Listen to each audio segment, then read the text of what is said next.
Stronger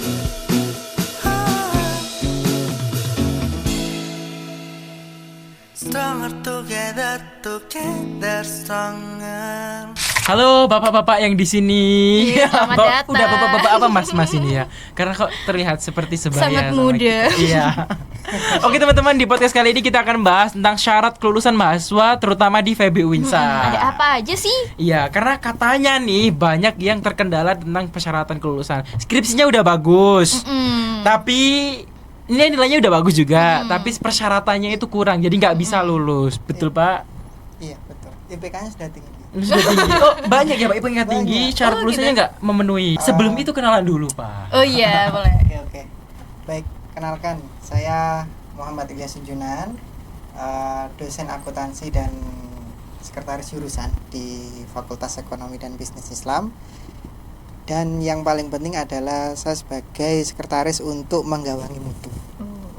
Luar biasa sekali ya, menggawangi mutu di fakultas ini ya Pak. Iya.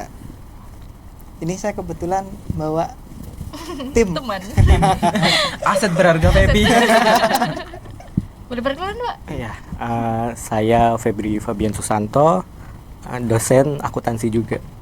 Baru masuk. Ih, selamat datang. Dosen Pak. baru. Berarti pertama kali di ruang podcast ya, Pak? Iya. Biar pernah Pak diinterogasi sama teman-teman yang ada di sini. Oke Pak, kalau boleh tahu syarat kelulusannya mahasiswa Febi itu apa aja sih Pak?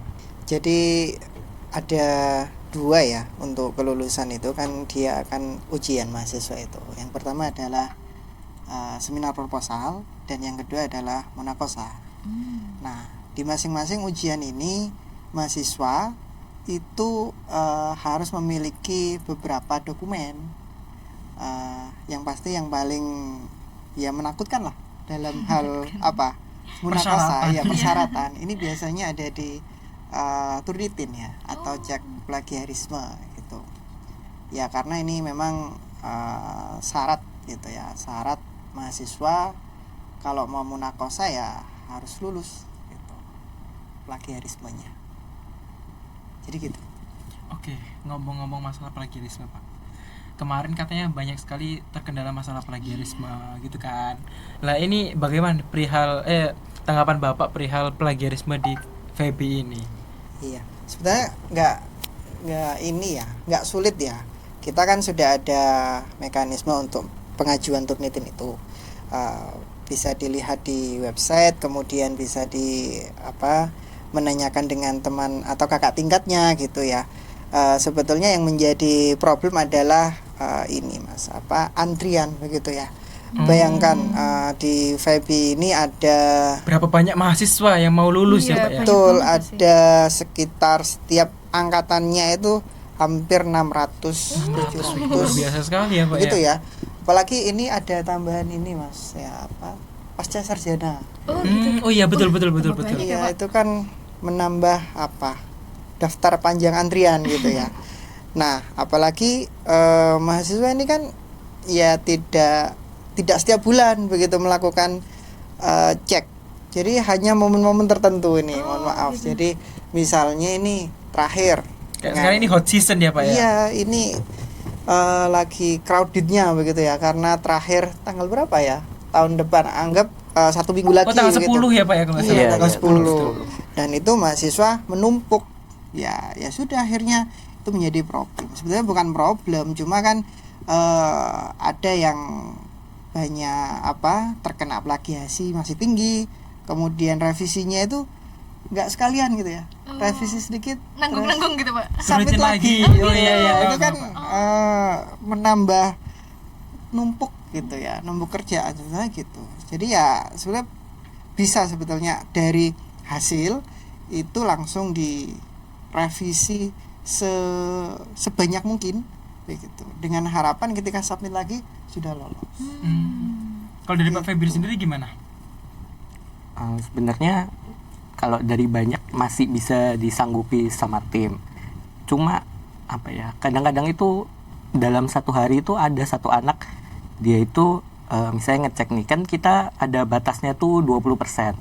Jadi jadi misalnya nih 40% nih masih diturunkan 39, terus diturunkan lagi 37, nanggung gitu loh. Iya, Itu gitu-gitu ya, yang Pak, ya? yang dimaksud Pak Sekalian. Ilyas tadi ya. Terus apa namanya, yang tadi satu anak itu dalam satu hari itu bisa 5 kali ya ngurusin anak 5 itu kali aja. antriannya itu, Iya. sedangkan banyak sekali antrian-antrian Iya, yang lain gitu ya betul. Pak ya. Nah itu. Tapi mungkin pertanyaan lain ini, untuk menunggu antrian di kampus atau di FEBI, bisa nggak sih cek Turnitin di luar? Karena kan Iya. biasanya udah cek Turnitin di luar, ternyata nggak boleh, nggak sesuai gitu. Terus kita harus antri lama. Terus itu solusinya gimana Pak? Iya, bukan tidak boleh sebetulnya Mas. Kan itu sama aja karena aplikasi itu, aplikasi untuk ngecek tingkat plagiarisme. Di perpustakaan itu ada sebetulnya. Perpustakaan kita. Oh, ada. Iya ada itu. Cuman standarnya biasanya beda. Oh, berbeda. Perpustakaan karena secara umum itu dia lebih tinggi standarnya. Kita menggunakan standar kata. Kan di Turnitin itu ada 2 standar. Standar kata sama standar persen. Itu. Nah, banyak nih masalah ini. Loh Pak, saya sudah ngecek nih Turnitin di luar. Sudah di bawah 20%. Di FEB masih tinggi gitu. Ya karena memang standarnya yang digunakan beda. Gitu. Maka ya sebetulnya nggak apa-apa, dan itu kita sarankan ketika antrian panjang begitu ya, bisa dilakukan di luar. Tapi juga harus hati-hati gitu. Pertama standar, kedua ada sistem yang namanya settingannya itu repository. Jadi itu harus di off kan terlebih dahulu. Oh iya ya Pak, tahu. Jadi kalau di settingan itu ada no repository gitu.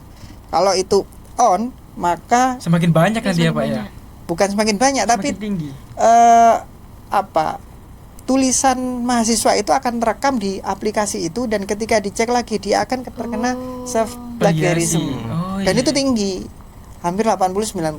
Harus dihapus dulu dari adminnya sana. Sementara kita kan nggak tahu adminnya sana. Nah, Apa enggak gitu ya Pak ya. iya, itu yang plus minusnya kalau melakukan di luar itu. Boleh saja dengan standar yang sama. Kemudian yang penting standar sudah kita berikan di edaran fakultas, dan bisa dicek di mana ya Pak Febri ya? Standar itu di website kali ya? Di form itu ada Ya juga. di form ketika mahasiswa mau mensubmit itu. Mensubmit mau Turnitin itu ya Pak Iya. ya. Di ting gitu. Mungkin pertanyaan saya ke Pak Febri ini, bisa nggak sih kayak anak gitu ya, habis ngesubmit lagi minta cepat gitu, atau ada kurun waktunya, kayak sekali submit ini perlu waktu Iya, berapa berapa hari lama? biar teman-teman tahu nih ada antriannya segini, kira-kira segini estimasi selesainya. Sebenarnya sih kalau diselesaikan dalam 1 jam itu bisa, kalau sedang tidak menumpuk ya. Tapi misalnya kalau lagi kayak ini hot season ya, itu tuh bisa sehari itu mentok itu 50 skripsi. Iya. Jadi kalau submitnya 5 itu dihitung juga. Oh, gitu. gitu. Jadi Jadi kasihan ya yang antri-antri. iya. Oh, jadi kayak bisa satu skripsi itu submitnya 5 gitu. Iya, ada. ada. Itu gimana itu Pak? Kayak kok bisa itu submit 5? Iya, jadi ini juga masukan untuk para mahasiswa yang lagi Yes. submit gitu ya. Mohon bersabar. Maksudnya gini, ketika submit mereka kan gelisah nih. Oh iya. Kalau nggak ada hasil, submit ulang. Nah itu semakin memperpanjang sebetulnya. Ketika sudah submit ya sudah, tunggu saja gitu. Itu udah terekam ya Pak pastinya ya. Iya, itu sudah terekam, dan akan ya kita dalam manajemen data itu kan sulit juga. Ini sudah submit, di bawahnya submit lagi dengan nama yang sama. Nah ini kan akan memperlama waktu sebetulnya. Jadi sekali saja ya sudah, tunggu Itu dengan isi yang sama juga, Pak? dengan isi yang sama. Iya, makanya kemarin sebelum kita ini Capek deh. kita pakai ini ya, sistem kita ngecek yang paling terakhir. Oh. Gitu aja. Oh, jadi nggak dicek Dengan nama semuanya enggak, gitu ya? dengan nama yang sama kita cek paling terakhir. Meskipun ngecek paling terakhir itu kan butuh waktu. Iya. Gitu ya. Bisa ada saran nggak Pak buat teman-teman, buat ya kita kan tadi udah bicara masalah persyaratan Turnitin nih ya. Ada kasus nggak sih kayak pernah ada nggak sih kayak oh ternyata plagiarisme nih di edit dan sebagainya, atau Stronger together, together stronger.